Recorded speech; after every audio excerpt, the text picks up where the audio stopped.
Makeup is hard, and it doesn't make it easier that most makeup tutorials are made by cis girls for other cis girls. So here are some tips on what you might need to change in order to have makeup still work for you. It's really frustrating following a makeup tutorial for a cis girl and you feel like you did everything perfectly, you're following each step, and you end up looking completely different and it just doesn't seem to get the same vibe. Your features are a little bit different, and so that means that you have to approach things slightly differently. Most makeup advice isn't accounting for you having a strong jawline, potentially even like beard shadow, more prominent, brow, or slightly different facial structures than the average cis girl. So here are a couple quick tips that I hope will help you.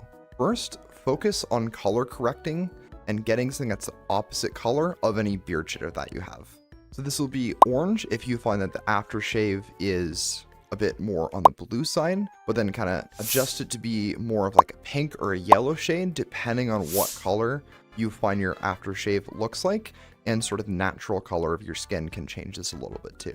Feminizing your brows is also going to be really big here. Having a unibrow is going to make this really difficult for you to kind of pull off a lot of looks. So it's a good idea to shape your eyebrows with, whether that's by shaving or tweezing, or spending 30 minutes trying to follow a huge tutorial. And lastly, focus on contouring for your jawline. This is something where normally you want a little bit more of a round kind of shape in order for it to appear a little bit more femme. So just be careful of that, especially if they're showing how they start and they go dramatically over to the side. You might want to have that curve a little bit earlier on the cheek to make your face kind of appear a little bit more rounded.